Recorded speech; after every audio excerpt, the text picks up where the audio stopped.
స్వామి మాధవ తీర్థ గారు ప్రశ్నలు అడుగుతున్నారు కదా, ఇందాక చెప్పినట్టు ఆయన వేదాంత పరిజ్ఞానం పైన ఆధారపడిన ప్రశ్నలు అడుగుతున్నారంట. ఏమని, ఈ జగత్తంతా ఈశ్వరుడే అయినట్లయితే ఈశావాస్య ఉపనిషత్తు ఈ జగత్తును త్యజించండి అని ఎందుకు చెప్తుంది అని అడిగారట. భగవాను జవాబులన్నీ ఎప్పుడూ స్వీయ అనుభవం మీదనే ఆధారపడి ఉంటాయి. అంటే మనము ఏది అనుభవపూర్వకంగా తెలుసుకుంటామో దాని మీదనే ఆయన జవాబు ఆధారపడి ఉంటుంది. తప్పితే అలా అట ఇలా అంట అని చెప్పరు. ఆయన మనం ఏది అనుభవపూర్వకంగా తెలుసుకోగలుగుతామో దాన్నే చెప్తారు. అందుకని స్వామి ఆన్సర్ ఎలా ఉంటుందంట, స్వీయ అనుభవం మీదనే ఆధారపడి ఉంటుందంట. అయితే భగవాన్ ఏమైనా ఆన్సర్ ఇచ్చారట, ఈశ్వరుని కంటే ఈ జగత్తు భిన్నంగా ఉంది అనే తప్పుడు అభిప్రాయాన్ని మాత్రమే త్యజించండి అని అన్నారు. అసలు క్వశ్చన్ ఏమన్నారు, ఈ జగత్ అంతా ఈశ్వరుడే అయితే ఈశావాస్య ఉపనిషత్తు ఏమంటుంది, ఈ జగత్తును త్యజించండి అని అంది, అది ఎందుకు అని క్వశ్చన్. మనమేమో ఈ జగత్తంతా భగవంతుడే ఈశ్వరుడే అంటాం కదా, మరి ఈశ్వరుడే అన్నప్పుడు జగత్తును ఎందుకు త్యజించమని అన్నారు అని క్వశ్చన్ అడిగితే స్వామివారు ఏం చెప్తున్నారు, ఈశ్వరుని కంటే ఈ జగత్తు భిన్నంగా ఉంది అనే దాన్ని త్యజించండి అంటున్నారు. ఇప్పుడు అందరూ ఈ జగత్తంతా భగవంతుడే అని నమ్ముతున్నారా, లేకపోతే మనము నిజంగానే అనుభవపూర్వకంగా అంతా భగవంతుడే అని మనము ప్రయత్నపూర్వకంగా ఏమన్నా అనుకుంటామో కానీ నిజంగా అనుభవపూర్వకంగా జగత్తంతా భగవంతుడే అని మనం చూస్తున్నామా, చూడట్లేదు. చూస్తే మనం ఎవరి మీద కోపగించుకోలేము, ఎవరైనా కోపగిస్తే దానికి మనము అంతగా బాధపడిపోము, ఇలా ఏమి ఉండవు. మనం భిన్నంగానే చూస్తున్నాం, ఇది ఎంత భగవంతుడు ఏం చూడట్లేదు. కాకపోతే గురువులు చెప్పారు కాబట్టి, లేకపోతే మనము ఏదో ప్రయత్నపూర్వకంగా జగత్తంతా భగవంతుడు అని అనుకోవడానికి ప్రయత్నం చేస్తున్నాము, కానీ నిజంగా అయితే మనము అలాగా చూడడం లేదు, అనుభవంగా అయితే చూడడం లేదు. అందుకని భగవాన్ ఏమంటున్నారు, ఈ జగత్తుని భగవంతుడు కాదు అనే ఆ దృష్టి ఉందే, అలా మీరు చూడొద్దని చెప్తున్నారు. తప్పితే ఏదో జగత్తును వదిలేయండి అంటే అసలు జగత్తు భగవంతుడు కాదు అని చెప్పడం లేదు. ఎవరైతే జగత్తును భగవంతుడు కాకుండా బాహ్య విషయాలు అని మనం అంటాం కొన్ని కదా అని అనుకుంటున్నారో వాళ్ళకి చెప్తున్నారనమాట. ఏమని, అలాగా బాహ్య విషయాలు అనేవి అనుకుంటే దాన్ని మీరు త్యజించండి అంటున్నారు. అదే మనం జగత్తంతా భగవంతుడే అనుకుందాం, అప్పుడు మనం మాట్లాడేది భగవంతుడే, చూసేది భగవంతుడే, వినేది భగవంతుడే, ఏదైనా భగవంతుడే. అప్పుడు భగవంతుడు కాంతి ఏమన్నా ఉందా, ఏం లేదు. అప్పుడు బాహ్య ప్రపంచం అని ఉంటుందా? బాహ్య ప్రపంచం అంటే ఏమంటున్నాము, భగవంతునికి సంబంధం లేని ప్రతీది బాహ్య ప్రపంచం అంటున్నాం. అంటే బాహ్య ప్రపంచం అంటే నాకు ఏదో మా ఇంటి బయట ఉన్నదే బాహ్య ప్రపంచం కాదు. లేకపోతే నా గురించి కూడా నేను మాట్లాడేటప్పుడు నా గురించి వదిలేసి ఇంకా పక్కోడి గురించి మాట్లాడితే బాహ్య ప్రపంచం కాదు. నా గురించి కూడా నేను నా ఆత్మను నేను గురించి మాట్లాడడం మనము అంతర్ముఖం అవడం అవుతుంది. నేను అది వదిలేసి ఏ వస్త్రాల గురించో అలంకరణ గురించో నా ఫ్రెండ్స్ గురించో లేకపోతే నా భవిష్యత్తు ఏంటో ఇలా మాట్లాడితే అంటే భగవంతుని కాని విషయాలు ఏం మాట్లాడినా బాహ్య ప్రపంచం అవుతుంది. సో బాహ్య ప్రపంచం అంటే ఏదో జగత్తు, ఏదో ప్రపంచం, ఇంకోటి ఏదో అని కాదు. భగవంతుని కాని ప్రతీదీ బాహ్య ప్రపంచం. అందుకని జగత్తుని భగవంతుడి నుంచి విడదీసి చూడకండి, అలా చూసే జగత్తునైతే త్యజించండి అని చెప్పారు. తప్పితే ఈశ్వరుడు జగత్తు కాదని ఏమనలేదని ఇక్కడ మనకు చెప్తున్నారనమాట. అయితే ద్వైత్వ భావము అనేకత్వ భావాన్ని కనిపించేది అంత సత్యం అనే భావాన్ని విడనాడాలి అంటున్నారు. ద్వైత భావం అంటే రెండు అని అనుకోవడం కదా, నేను వేరు భగవంతుడు వేరు, లేకపోతే నేను వేరు జగత్ వేరు అని ఎప్పుడు అంటాము, నేను కాకుండా ఇంకోటి ఏదో ఉన్నప్పుడు జగత్ అంటాం. కానీ నేను ఆత్మనే, జగత్ కూడా ఆత్మే అనుకున్నప్పుడు మనకి ద్వైత భావం ఎక్కడుంది, అద్వైతం ఉంటుంది. రెండూ కానిది అభిన్నం ఉంటుంది, భిన్నంగా ఉండదు. అందుకని ఏమంటున్నారు, ద్వైతభావం ఏమన్నా ఉంటే దాన్ని వదిలేయండి. అలాగే అనేకత్వ భావం, నేను వేరు, వేరే వ్యక్తి వేరు, ఆ పక్కన వేరు, ఎదుటోళ్ళు వేరు, అలా ఇలా అని అనేకంగా చూస్తున్నాం, వేరేగా చూస్తున్నాం. దాన్ని ఏమంటాం, అనేకం అంటున్నాం. ఇలాగ అనేకత్వం అనేది వదిలేయండి. ఏకత్వం అంటే నాలో ఉంది, ప్రపంచమంతా ఉంది, జగత్తంతా ఉంది, ఎక్కడ ఉన్నదన్నా ఒకటే. ఏంటది, ఆత్మ, అదే పరమాత్మ. జీవాత్మ అని ఎన్ని జీవాత్మలుగానో మనం చూసే అన్నీ కలిపి ఒక పరమాత్మ, అంతా కలిపి ఆత్మ. సో ఇలా ఏకత్వంగా చూడండి, తప్పితే అనేకత్వ భావాన్ని వదలండి అంటున్నారు. కనిపించేదంతా సత్యం అనే భావాన్ని విడనాడాలి. ఎందుకు కనిపించేది సత్యము అంటున్నారంటే, మనము మన దృష్టిలో ఏంటి, ఇప్పుడు మనకి కనిపిస్తుంది ఏంటి, మన శరీరం. ఈ శరీరం ఒకవేళ నేను ఇదే సత్యం అని అనుకుంటున్నాను అనుకుందాం, అప్పుడు అనుకుంటాను, ఈ శరీరం ఎప్పుడు పుట్టిందో, ఈ శరీరం ఎప్పుడు వరకు ఉంటుందో, ఇదే సత్యము నిత్యం అనే దానిలో కూర్చుంటాం. కానీ నిజం చెప్పాలంటే మరి ఎలాగా, ఈ శరీరం ఒక్కటేనే మనకి సత్యమైంది కాదు కదా. దీని వెనుక ఏ ఆత్మ ఉందో అది శరీరంతో సంబంధం లేకుండా ఇంతకు ముందు ఉంది, ఇప్పుడు ఉంది, తర్వాత ఉంటుంది, అది సత్యం తప్పితే ఈ శరీరం అనేది దేన్నో పట్టుకుని కూర్చున్నామే, ఈ శరీరం సత్యమా అంటే ఇది శరీరమే సత్యం కాదు. ఈ కాసంత కాలం ఇది ఉంటుంది తప్పితే ఇంతకు ముందు ఉంది, ఇప్పుడు ఉంది, రేపొద్దున్న ఉండేది ఏంటి, ఆత్మ అనేది. కేవలం ఆత్మ ఒక్కటే సత్యం కాబట్టి దాన్ని నువ్వు పట్టుకో తప్పితే ఏది కనిపిస్తుందో దాన్ని సత్యం అని అనుకునే ఆ భావాన్ని విడనాడండి అంటున్నారు. తర్వాత స్వామి మాధవ తీర్థ గారు తిరిగిలా ప్రశ్నిస్తున్నారు, ద్వైత భావాన్ని విడిచిపెట్టాలి, ద్వైతము లేదు, అనేకత్వం లేదు అనేటట్లయితే ఈశ్వరునికి శరణాగతి చెందాలి అని శృతులు చెప్పే ఉత్తరపు విషయం ఏంటి? ఇది ఇద్దరు లేరు అని మీరు అంటున్నారు, అందరూ భగవంతుడే అంటున్నారు. మరి అలాంటప్పుడు భగవంతుని శరణాగతి కోరమంటున్నారు అంటే భగవంతుడు అని ఇంకో ఆయన ఉన్నారు కాబట్టే కదా మనం శరణాగతి కోరుతున్నాం. మరి అక్కడ అద్వైతం ఎక్కడి నుంచి వచ్చింది? ఇద్దరి కింద ద్వైతమే కనబడుతుంది కదా. ఈయన క్వశ్చన్ అది. అందరూ ఒకటే అయితే, నేనే భగవంతుడు అయితే మళ్ళీ నేను కొత్తగా భగవంతుడిని వెళ్ళి అడిగేదేముంది? అందుకని ఇక్కడ మరి వేరే భగవంతుని శరణి వేరమంటున్నారు కదా, దాని మీనింగ్ ఏంటని అడుగుతున్నారు. అప్పుడు భగవాన్ ఇలా బదిలిచ్చారంట, దక్షిణ భారతదేశంలో ఒక ఆచారం ఉండేది. వారు ప్రతినిత్యము భోంచేసే ముందు గణేశుని విగ్రహాన్ని పూజించేవారు. ఒకరోజు ఒక పేద బాటసారి కొంచెం పిండిని కొంచెం బెల్లాన్ని దానిలో ఆహారంగా ఉపయోగించుకోవడం కొరకైని తీసుకుని వెళ్తున్నారు. ఆయన భోంచేయాలంటే ముందుగా గణేశుని పూజించాలి.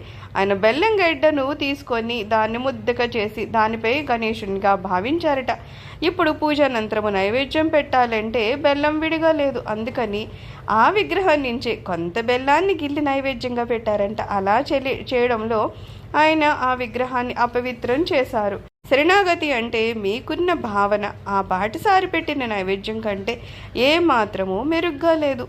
సో ఒకళ్ళేదో వాళ్ళకి అలవాటంట గణేశుని పూజించడం, అందుకని ఆయన ఏం చేశారు, ఆయన దగ్గర ఏది ఉందో కాసింత పిండిని బెల్లం ఏదో ఉంటే అప్పటికప్పుడు మరి గణేశుడు ఎక్కడ వస్తాడంటే ఆయనేమో ఆ పదార్థంతోనే గణేశుని చేశారట. మరి గణేశుడు నైవేద్యం ఎక్కడ పెట్టాలంటే మళ్ళీ ఆ గణేశుడిని కాసింత గిల్లి మళ్ళీ పెట్టారట. అంటే ఎలా ఉంది, ఇప్పుడు మనం ప్రపంచం నేను అనే భగవంతుడే, నేను లేకపోతే అంతటా ఆత్మే ఉంది కాబట్టి ఇప్పుడు మళ్ళీ భగవంతుడికి నేను ఎలాగండి వేరేగా చూడడం అని అడుగుతున్నాం కదా. ఇప్పుడు ఏమంటున్నారు, అంతటా ఉన్నది భగవంతుడే, నాలో ఉన్నది భగవంతుడే.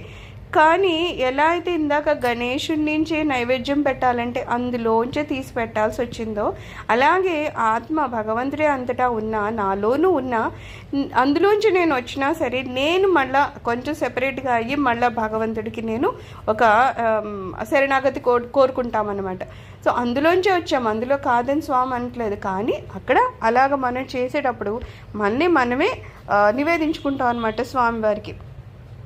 అందుకని ఆ విగ్రహాన్ని అపవిత్రం చేశారు అన్నాం అనుకుందాం. శరణాగతి అంటే మీకున్న భావన ఆ పాఠశాల పెట్టిన నైవేద్యం కంటే ఏమాత్రం మెరుగుగా లేదు. మీరు ఈశ్వరుని కంటే వేరుగా ఉన్నానని భావించుకుని ఆ పరమాత్మను మీరు అపవిత్రం చేశారు. మీరు శరణాగతి చెందించుకున్నా లేకున్నా మీరెప్పుడు ఆ పరమాత్మ కంటే వేరుగా లేరు. అందుకని ఒకవేళ మనము ఏదో పరమాత్మ వేరే అనుకుంటే ఇక్కడ ఏమంటున్నారు, అది కేవలం మన భావన అంటున్నారు. ఇప్పుడు ఒక పిండితోనే ఒక గణేశుని తయారు చేశారు, అందులోంచి ఒక నైవేద్యం చేశారు. అదంతా దేంతో తయారైంది, బెల్లంతోనే తయారైంది. ఇప్పుడు అవునన్నా కాదన్నా గణేశే కదా అంటే గణేశుడు కూడా బెల్లంతోనే తయారయ్యారు, నైవేద్యం అందులో వచ్చింది. అలాగా ఇప్పుడు నేను సెపరేట్ కాబట్టి నేను భగవంతుని కాదు, భగవంతుడు వేరేగా ఉన్నారు, అందుకని నేను శరణాగతి కోరుకుంటున్నాను అంటే అక్కడ ఏమంటున్నారు, కేవలం మీ ఆలోచన దోషం. అది మనము అలా ఆలోచిస్తున్నాం తప్పితే మనం అనుకున్నంత మాత్రాన మనలో భగవంతుడు లేడా అంటే అలా లేడు అని కాదట, ఖచ్చితంగా మనలో ఉన్నారట. కాకపోతే మనం అంత తెలుసుకునే స్థితిలోకి వెళ్లకుండా మనం ఏదో ద్వైతంలో పడిపోయి అలా చేస్తున్నాం తప్పితే నిజానికి అలా కాదు అని చెప్తున్నారు.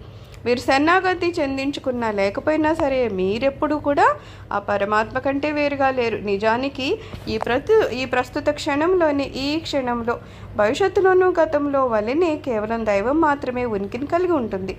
ఎవరికి ఉనికి ఉంటుంది? ఈ మన శరీరం ఇప్పుడు ఏదో నేను అంటున్న ఈ శరీరానికి ఉనికి ఉంటుందా? ఉండదు.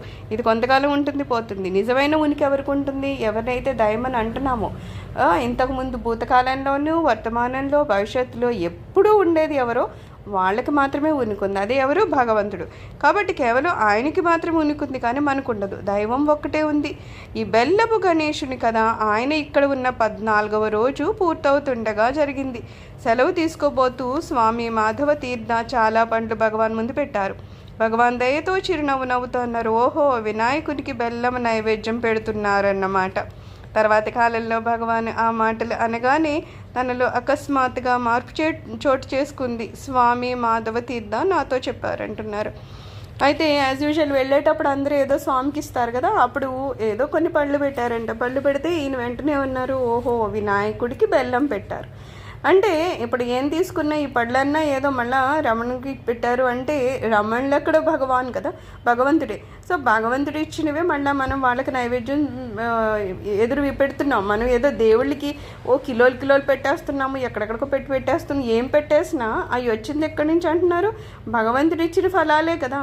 ఆయన సృష్టించిన ఆ సృష్టిలోంచి మనం తీసిస్తున్నాం, లేకపోతే కొన్ని ఇస్తున్నాం తప్పితే మనగ్గా మనమే సృష్టించామా? లేదు. అంటే ఒక రకంగా భగవంతుడు ఇచ్చిందే మళ్ళీ తిరిగి ఆయనకి ఇస్తున్నాం తప్పితే మనం పెద్దగా అందులో గొప్పపోవడానికి ఏమీ లేదు.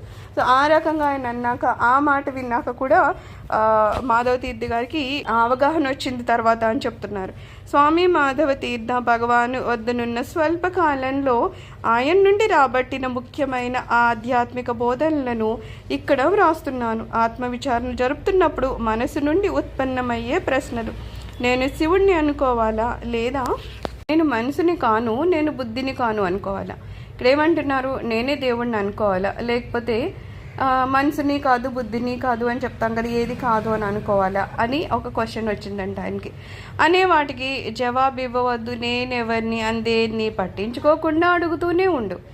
అయితే స్వామి ఏమంటారు, నువ్వు ఈ క్వశ్చన్స్ అడక్క. ఏంటి? నేను భగవంతుడినా కానా, నేను మనసునా కానా, బుద్ధినా కానా, ఇవన్నీ పక్కన పెట్టేసి ఈ ప్రశ్నలకు అవసరం లేదు. అడగాల్సిన ప్రశ్నలు ఏమంటున్నారు? నేనెవరిని. సింపుల్గా నేను ఎవరిని? నేను అంటే ఈ పైన కనిపించే ఈ శరీరమా? లేదు, లోపల నేను అనేది శాశ్వతంగా ఉన్నది ఒకటి ఉంది కదా, సత్యనిత్యమైంది. ఈ శరీరంతో సంబంధం లేకుండా ఇంతకు ముందు ఉంది, ఇప్పుడుంది, ఎప్పుడు ఉంది. అది నేను తెలుసుకోవాలంటే ఎప్పుడు ఆత్మవిచారణ మాత్రమే చేస్తూ ఉండాలి. ఆత్మని గురించి మాత్రమే ఆలోచించాలి. ఆత్మను తెలుసుకోవడానికి అంతర్ముఖం అవుతూ ఉండాలి. ఎప్పుడు బాహ్య ప్రపంచం జోలికి పోకుండా ఉండాలి. శరీరం నేను కాదు అనేది మనకి 100% అనుభవపూర్వకంగా మనం దాన్ని ఆచరణలోకి తీసుకుంటూ ఉండాలి. అప్పుడు ఏమంటున్నారు? నేనెవరిని అని ఆలోచిస్తూ ఉంటేనే అప్పుడు దేన్ని పట్టించుకోకుండా అడుగుతూ ఉండు. హృదయము దానంతట అదే జవాబును విశదపరుస్తుంది. ఈ పలికే నేను వెనుక ఉన్న నిశ్శబ్దమైన నేను యొక్క స్థితియే మహత్తరమైన మంత్రము. ఈ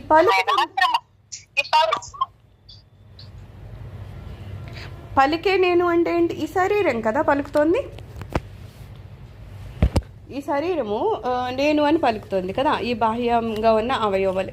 సో ఏ అవయవాలు లేకపోతే ఏ శరీరం పలుకుతుందో నేను అని, ఆ నేను అని చెప్పే దాని వెనుక ఉన్న నేనేదో వెనక్కి వెళ్ళి చూసుకోమంటున్నారు. ఏదైనా సరే ఇప్పుడు నేను ఒకటి మాట్లాడుతున్నానంటే నేను, ఎవరు మాట్లాడుతున్నారు, వింటున్నారంటే నేను, చెవులు కాదు, బాహ్యపరంగా కనిపిస్తున్న శరీరం కానీ అవయవాలు కానీ కాదు, ఇంకా ఏదో ఉంది లోపల. ఎవరో వింటున్నారు, లోపల నుంచి ఎవరో మాట్లాడుతున్నారు, ఎవరో చూస్తున్నారు, ఎవరో ఆలోచిస్తున్నారు. ఎక్కడ ఆ మెయిన్ ఏంటనేది లోపల నుంచి పట్టుకోమంటున్నారు. అందుకని ప్రతిదానికి క్వశ్చన్స్ ఏంటి అని కాదు, ఆ క్వశ్చన్ ఎక్కడి నుంచి వస్తుంది. ఒక ప్రశ్న వచ్చిందంటే ఎక్కడి నుంచి వచ్చింది, ఎవరికి వచ్చింది, ఎవరికి దీని జవాబు కావాలి. అందుకని ఎవరు నేనెవరు.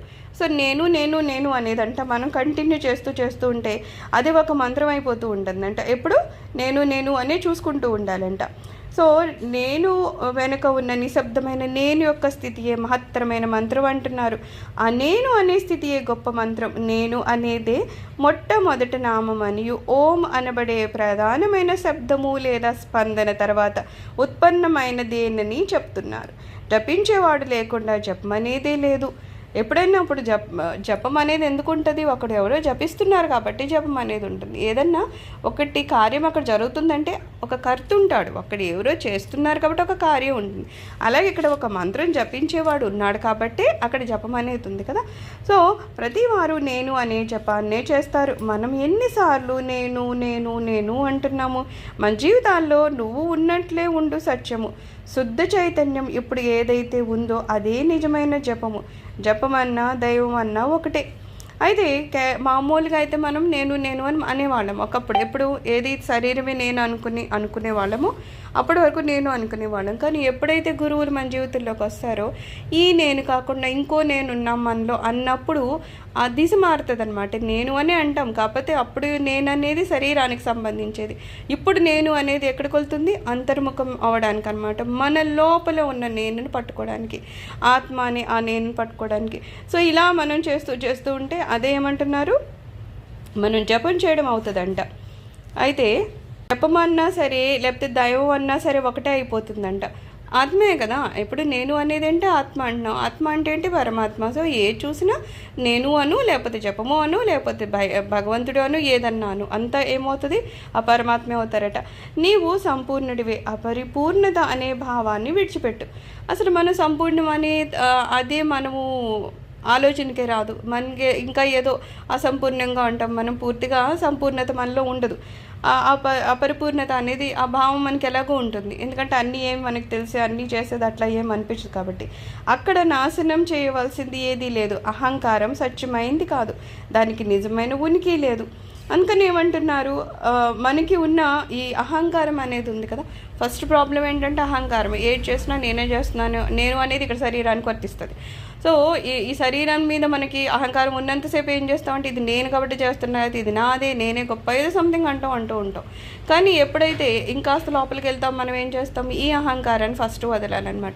ఎప్పుడు ఏమంటున్నారు, అహంకారం సత్యమైంది కాదని కనుక మనకి తెలిసిందా, ఏ శరీరాన్ని నమ్మేసుకుని ఇదేదో అంటున్నామో అది సత్యం కాదని ఆ క్లారిటీ మనకు వచ్చిందా, ఈ దేన్ని చూసుకొని మనం ఏదో గొప్ప అనేసుకుంటున్నామో అదే 4 రోజులు ఉంటున్నప్పుడు ఇంకా దాన్ని చూసి మనం గొప్ప అని ఫీల్ అవ్వడానికి ఏముంది కదా. బయట శరీరమే ఏదో అనుకుంటే ఆ శరీరం ఎంతసేపు ఉంటుంది, ఎలా ఉంటుంది కదా. సో దాన్ని నువ్వు పట్టుకోవద్దు అంటున్నారు. అది సత్యం కాదు అనేది క్లియర్గా తెలుసుకోవాలంటున్నారు. దానికి నిజమైన ఉనికి కూడా లేదంటున్నారు. తాడుని చూసి పాము అని భ్రమించినప్పుడు భ్రమ తొలగిన తర్వాత ఆ పాముని చంపాల్సిన అవసరం ఉండదు కదా.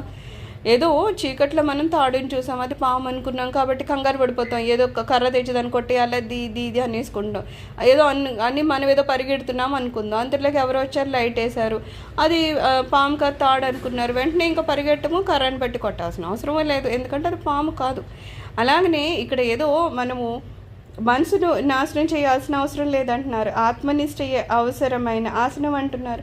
సో ఇక్కడ మనసుని ఏదో పర్టికులర్గా మనం నాశనం చేయాలా పనిగట్టుకుని అంటే అవసరమే లేదు, ఎందుకంటే ఆత్మనిష్టయే నిజమైన ఆసనము. మనము మనసు అంటే ఏమన్నాము, ఆలోచనలన్నింటినీ కలిపి మనము దాన్ని మనసు అంటాం అనమాట. అన్ని ఆలోచనలు కలిపి ఉంటాయి. అయితే మనం ఎప్పుడైతే ఆలోచనలు ఎలా వస్తాయి, రకరకాలుగా వస్తూ ఉంటాయి. అయితే ఏ ఆలోచన వచ్చినా మనం ఒక క్వశ్చన్ అడగమంటారు, ఈ ఆలోచన ఎవరికి వచ్చింది, ఆలోచన ఏంటి వచ్చింది అనేది సంబంధం లేదు. అదేదో అంటుంది, రేపు పొద్దున్న వెళ్ళి ఎక్కడికో బయటకు వెళ్ళాలి తిరగడానికి అని సంథింగ్ ఏదో చెప్పింది. అయితే ఎక్కడ తిరగడానికి వెళ్ళాలి అని నెక్స్ట్ క్వశ్చన్ పక్కన పెట్టేసి మనం నెక్స్ట్ అడిగేది ఏంటి, అసలు ఈ క్వశ్చన్ ఎవరికి వచ్చింది అంటాం. అలాగేదో తినాలంటుంది, నీవు ఏం తినాలని అడగము, ఆ తర్వాత ఏం అడుగుతావు, ఎవరు తినాలనుకుంటున్నారు, లేకపోతే ఎవరు చూడాలనుకుంటున్నారు, ఎవరు మాట్లాడాలనుకుంటున్నారు, ఇలాగ ఎవరు అనేసరికి ఏమంటారు, 1,00,000 ప్రశ్నలు వచ్చినా సరే ప్రతి 1,00,000 ప్రశ్నలకి ఒకే ఆన్సర్ మన దగ్గర, అయితే దానికి ఒకే క్వశ్చన్ మన దగ్గర ఉంది, ఎవరు అని. ఈ ఎవరు అనేది ఆఖరికి ఏమవుద్ది, ఇన్ని లక్షలు వేలయ్యి, వేలు వందలయ్యి, వందలు 10 అయ్యి ఆఖరికి ఒకే క్వశ్చన్ మిగులుతుందంటే ఎవరు అని చెప్పేసి. సో ఇక్కడ ఏమంటున్నారు, నువ్వు మనసుని చంపాలంటే అంటే ఆలోచనని పనిగట్టుకుని నాశనం చేసేది ఏమీ లేదు. ఎప్పుడైతే మనం ఆత్మనిష్టలోకి వస్తామో, ఆత్మనిష్ట అంటే నేను ఎవరు అని అంటున్నాం కదా, అక్కడ నేను అనేది ఆత్మను పట్టుకోవడానికి ప్రయత్నం చేస్తున్నా.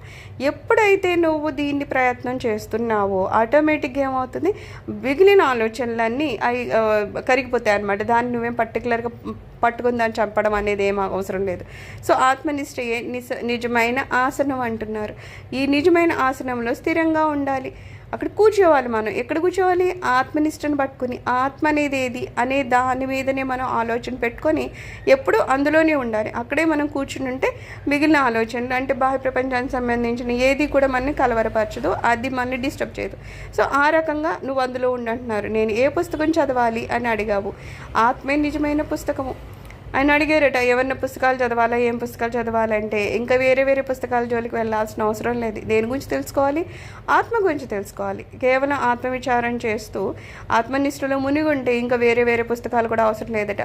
జీవితం అనేది అందులో వ్రాయబడిన పేజీలు.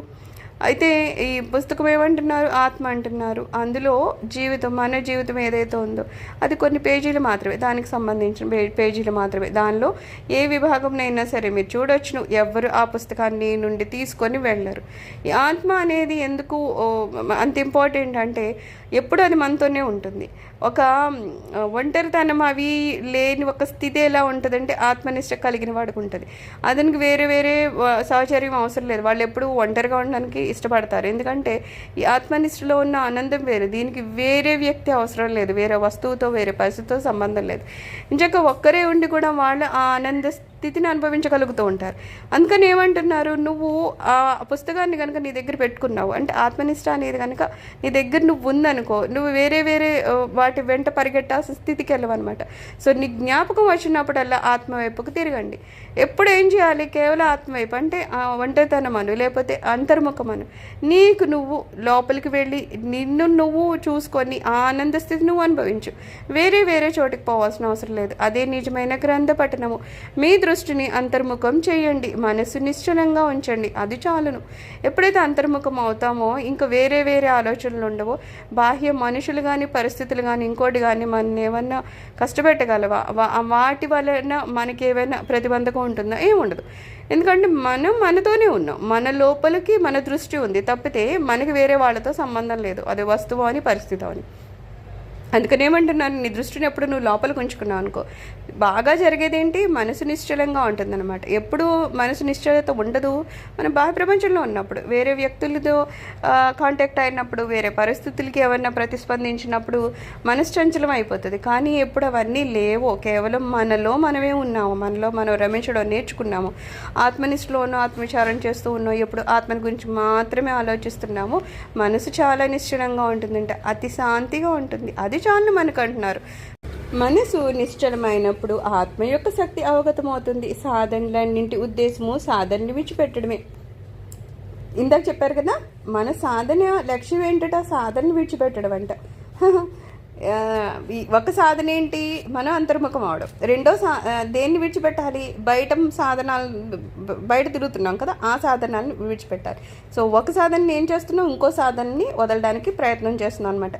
ఇటు లోపల ప్రయాణించాలంటే బయట ప్రయాణాలు మనం మానేయాలన్నమాట. బాహ్య ప్రపంచంలో తిరిగి ఆ తిరుగుడు మానేసి మళ్ళీ అంతర్ముఖమే లోపలికి ప్రయాణించడం. అందుకని ఈ సాధన లక్ష్యం ఏంటంటున్నారు, వేరే సాధనని వదలడం అని చెప్తున్నారు. చింతలు మీకు చెందవు. ఎందుకు చింతలు చెందుతాయి? అప్పటి వరకు చింతలు ఉంటాయి, ఇదేంటి అదేంటి అదేంటి. కానీ అంతర్ముఖం అయ్యాక, మనలో మనమే ఉన్నాక, అక్కడ వేరే వాళ్ళతో కానీ వేరే పరిస్థితులు కానీ మనకు సంబంధం లేనప్పుడు మనకి చింతలు ఏర్పరిచేది ఎవరైనా ఉంటారా? ఇంకా వేరే వ్యక్తితో. ఎప్పుడు రెండో వ్యక్తి ఉన్నప్పుడు, రెండో పరిస్థితి ఉన్నప్పుడే మన కష్టాలకి చింతలు వస్తూ ఉంటాయి. అక్కడ వేరేది లేనే లేదు కదా, కేవలం మనం ఉన్నాం, మన అంతర్ముఖం అవుతాము. కష్టమో నష్టమో మనలో మనమే ఉంటున్నప్పుడు వేరే పరిస్థితి ఎక్కడి నుంచి వచ్చింది, వేరే చింతలు ఎక్కడి నుంచి వస్తాయి? అందుకని అక్కడ ఆ చింతలు మీకు చెందమంటున్నారు. ఎక్కడైతే చింతలు అన్నీ మాయమైపోతాయో, వాటిని ఉనికిని కోల్పోతాయో ఆ నిశ్శబ్దమైన మనోమూలములోనికి మునుగు. సో ఎక్కడైతే ఇవన్నీ ఎందుకు మన ధ్యానంలోకి వెళ్ళగానే అంత శాంతి వస్తుందంటే అక్కడ ఈ చింతలు అనేవి ఉండవు, అక్కడ బాహ్య ప్రపంచం ఉండదు, ఆలోచనలు ఉండవు, బాహ్య వ్యక్తి ఉండడు, బాహ్యంగా సంబంధించిన పరిస్థితులు ఉండవు, ఆలోచన రహిత స్థితి ఉంటుంది. ఆటోమేటిక్గా అక్కడ అంత శాంతి వస్తుంది. సో ఎక్కడైనా నువ్వు శాంతి కావాలనుకుంటే ఏమంటున్నారు, బయటకు కాకుండా కేవలం అంతర్ముఖం అవ్వంటున్నారు. నీలో నువ్వు ములుగు అంటున్నారు. నీలో ఎప్పుడైతే నువ్వు ములుగుతున్నావో బయట ఏ కష్టం కానీ చింతలు కానీ నీ దగ్గరికి రావట. మనస్సు దేని నుండి ఉత్పన్నమవుతుందో ఆ స్థానంలోనికి ములుగు. ఇదంతా ఎక్కడి నుంచి వస్తాం మనం? హృదయ కుహరం అంటాం కదా మనము, లోపల ఆధ్యాత్మిక హృదయం మీద కదా ధ్యాస పెడతాం. సో మనసు దేని నుండి ఉత్పన్నం అవుతుందో ఆ స్థానంలోనికి మునుగు. మన హృదయ స్థానంలో కాస్త ధ్యాస పెట్టుకొని మనం చేసుకోవచ్చు. నీ దృష్టిని అక్కడ నిలుపు, ఆత్మను వెతుకు. ఎప్పుడు లోపల అలా అంతర్ముఖం అవుతూ ఉంటే అక్కడ ఏం వెతుకుతున్నాం? మన ఆత్మని వెతుకుతున్నాం. అప్పుడు దుఃఖమంతా నశించిపోతుంది. ఇక్కడ దొరకని ఆ సుఖము అనేది, లేకపోతే ఆనందం అనేది ఎక్కడ దొరుకుతుంది? మన లోపలే దొరుకుతుంది. ఎప్పుడైతే నువ్వు మన ఆత్మని మనం పట్టుకోగలుగుతామో అప్పుడు ఆ దుఃఖం అనేది ఖచ్చితంగా దూరం అయిపోయి, ఎందుకంటే శాంతి ఎక్కడో లేదు కదా, మన లోపల ఉంది. ఆ లోపల కనుక మనం లోపలికి వెళ్ళి ప్రయత్నపూర్వకంగా శాంతిని పట్టుకున్నామా, ఇంకా దుఃఖాలు, కష్టాలు, చింతలు ఎక్కడి నుంచి వస్తాయి? అవన్నీ పారిపోతాయి అంటున్నారు. నీ మనసును అంతర్ముఖం చెయ్యి, లోపల దాగి ఉన్న వాసనలను బయటికి త్రోసే. వాసనలు ఉంటాయి కదా, అదేవి ఈ జన్మతో కాదు, ఎన్నో జన్మల నుంచి ఏవో వాసనలు ఉంటాయి. అవి తినాలి, తాగాలి, అది మాట్లాడాలి, ఇది చేయాలి, అది చేయాలి, ఇవన్నీ ఏంటి? వాసనలు. అవన్నీ ఏమవుతాయి? ఎప్పుడైతే మనం ఆలోచనలు కంట్రోల్ చేయడం మొదలెట్టామో, అది తినాల్సిన అవసరం లేదు, చూడాల్సిన అవసరం లేదు, మాట్లాడాల్సిన, ఇవన్నీ అవసరం లేదు లేదు లేదు అన్నామో, ఆ వాసనలు ఎప్పుడైతే మనం మనలోంచి బయటికి తోసేసామో ఇంకా మిగిలేది ఏంటంటున్నారు? అంతర్ముఖం అవడం. అంతర్ముఖం అయ్యాక మనలో శాంతి మిగులుతుంది అని చెప్తున్నారు. అందుకని ఏమంటున్నారు? ఆ వాసనలన్నింటినీ బయటికి తోసేసాయి. ఇప్పుడు నీకు ఒక సర్వోత్కృష్టమైన శక్తి సర్వత్రా పనిచేస్తుందని విశదమవుతుంది.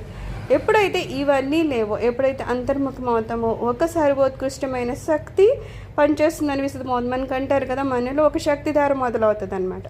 అందుకని ఎవరైతే ధ్యానం చేస్తారో, ఎవరైతే అంతర్ముఖం అవుతారో వాళ్ళ పరిస్థితి ఏమీ లేకుండా బాహ్య ప్రపంచంలో తిరిగేవాళ్ళ పరిస్థితి చాలా డిఫరెంట్గా ఉంటుంది. వీళ్ళు ఉన్నంత సుఖంగా, శాంతిగా అవతల బతకరు. ఎందుకంటే వాళ్ళకి ఆ శక్తి గురించి తెలియదు. ఎవరైతే ధ్యానం చేస్తారో, ఎవరైతే అంతర్ముఖం అవుతారో, ఎవరైతే భగవంతుని పాదాన్ని పట్టుకుంటారో వాళ్ళు ఉన్నంత ప్రశాంతంగా అవి లేని వాళ్ళు బ్రతకరు. ఎందుకు బ్రతకరంటే వాళ్ళలో ఈ శక్తి ధార అనేది ఉండదు. సో ఇక్కడ ఏమంటున్నారు? ఒక సర్వోత్కృష్టమైన శక్తి సర్వత్రా పనిచేస్తుందని మనకి అర్థమవుతుందట. చూసేవాడు చూడబడేది ఏకమై నువ్వు నిశ్చలంగా ఉంటావని తెలుసుకో. ఇక్కడ చూసేవాడు వేరు, చూడబడేది వేరు, అది ఒకప్పుడు. కానీ ఇప్పుడు ఏం అర్థమవుతుంది? చూసేవాళ్ళు చూడబడేది రెండు కూడా ఒకళ్ళమే అని అక్కడ అర్థమవుతుంది. అప్పుడు అలా అర్థమైనప్పుడు ఏమంటున్నాం? మనం నిశ్చలంగా ఉంటామంట.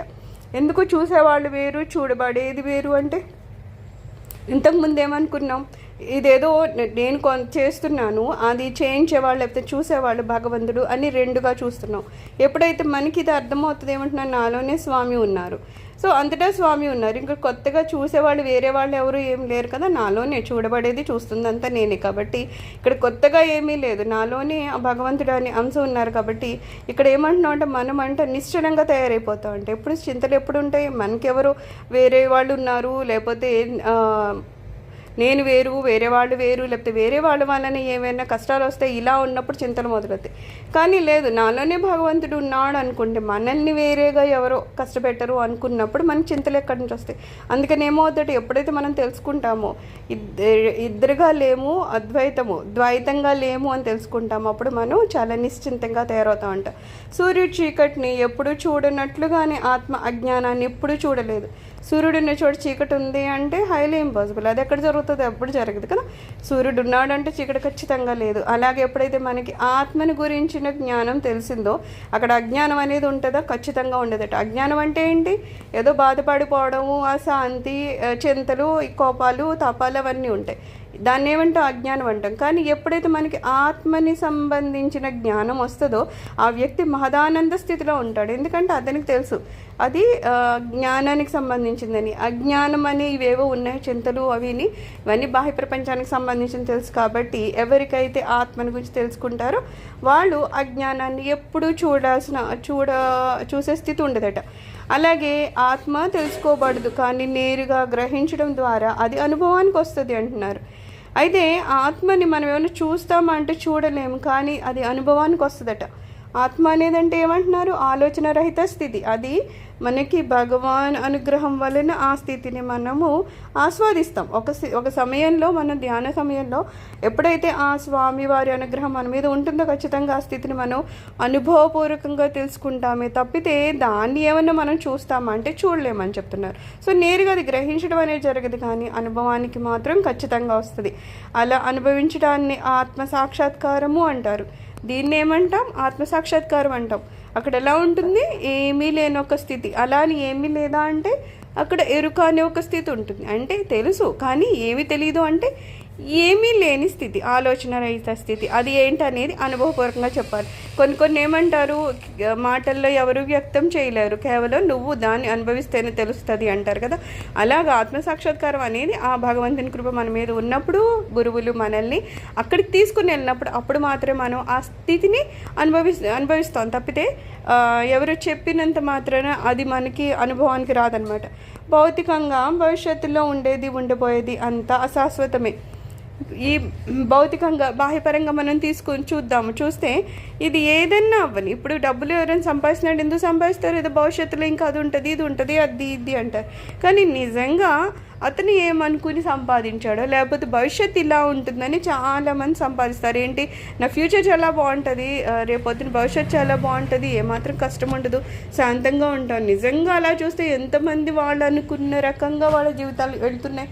వెళ్ళవు, కేవలం అనుకుంటారు. ఎందుకు అలా వెళ్ళవు అంటే అవన్నీ ఉండేది కానీ ఉండిపోయేది కూడా అంత అశాశ్వతమైంది.